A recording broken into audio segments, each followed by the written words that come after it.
गणतंत्र के पर्व की सबसे शानदार तस्वीरों की ये तस्वीरें आई है घाटी से, कश्मीर से। यानी कि आज कश्मीर की बारामूला सीट पर भी चुनाव हुआ है। खास इंतजाम थे, लेकिन उससे भी ज्यादा खास रहा वोटिंग का हुजूम।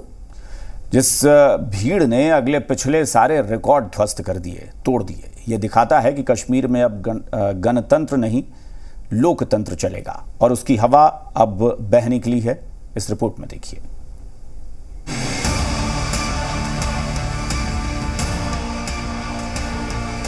इन तस्वीरों को देखकर आज लोकतंत्र चहक रहा है, खिलखिला उठा है। इन तस्वीरों ने कश्मीर के लोकतंत्र के सूनेपन को आज पूरी तरह से खत्म कर दिया।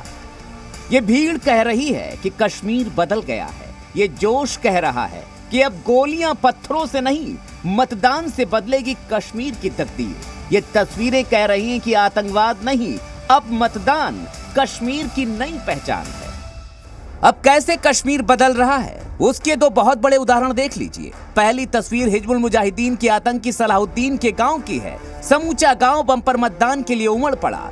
कल तक जहां गोली बंदूक आतंकवाद की बात होती थी, आज बैलेट के लिए हुजूम उमड़ा।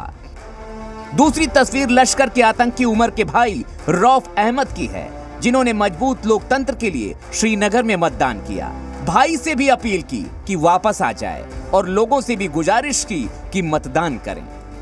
ये मेरी अपील है अपने भाइयों से कि आप यहाँ आ जाओ, अपना वोट डालो। ये हमारा हक है वोट डालने का। इस पत्थरबाजी में कुछ नहीं रखा है। ये तस्वीरें सबूत दे रही हैं कि जन्नत में गणतंत्र पर लोकतंत्र भारी है। घाटी में चहकते लोकतंत्र की आपको ढेर सारी तस्वीर दिखाएं, उससे पहले आपको आज हुए मतदान के रिकॉर्ड तोड़ आंकड़े भी जानने चाहिए, जो बदल रहे कश्मीर की कहानी बयां कर रहे हैं। आज घाटी की सिर्फ एक सीट यानी बारामूला में मतदान हुआ। वहां दोपहर 3 बजे तक औसत 45% वोटिंग हुई, जिसमें से हंदवाड़ा में 53% तक वोटिंग हुई तो उरी में 50% तक वोटिंग हुई। इसी बारामूला में 2019 में कुल वोटिंग 34% हुई थी, जबकि 2024 में सिर्फ 3 बजे तक ही वहां 45% के करीब वोटिंग हो चुकी थी। कड़ी सुरक्षा के बीच बारामूला लोकसभा सीट में 3 जिलों बारामूला, कुपवाड़ा और बांदीपुरा में वोट पड़े, जिनमें 18 विधानसभा क्षेत्र भी आते हैं, जिसमें करीब 17 लाख मतदाता हैं। उन्हें संभालने के लिए 8000 सुरक्षा कर्मी लगाए गए थे। इस सीट पर नेशनल कॉन्फ्रेंस के उमर अब्दुल्ला हैं, तो पीपुल्स कॉन्फ्रेंस के सज्जाद लोन भी मैदान में खड़े थे। यहाँ उधमपुर में कश्मीरी विस्थापितों के लिए स्पेशल तौर पर पोलिंग बूथ बनाया गया था, जिन पर मतदान के लिए सुबह से ही लोग उमड़ पड़े। तो बांदीपुरा में भी गजब का उत्साह दिख रहा था। रोजगार के लिए वोट डालना है, वोट जरूरी है, जमहूरियत के लिए जरूरी है वोट। हम चाहते हैं कि अब 30-35 साल के बाद कोई खुशी आई हमारी वापसी के लिए हम कर रहे हैं। पहली बार वोट है तो डालेंगे, वोट डालना तो हक है।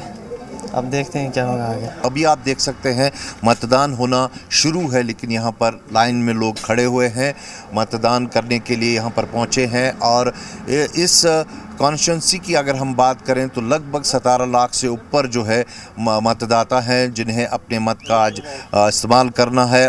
बारामूला में क्षेत्र कोई भी हो, ये उत्साह, ये उमंग, ये जोश और जुनून पिछले सारे रिकॉर्ड तोड़ गया। अभी तक का डेटा पहले ही रिकॉर्ड बना चुका है। देखना होगा फाइनल डेटा कश्मीर में लोकतंत्र की बहाली के कितने नए कीर्तिमान गढ़ता है।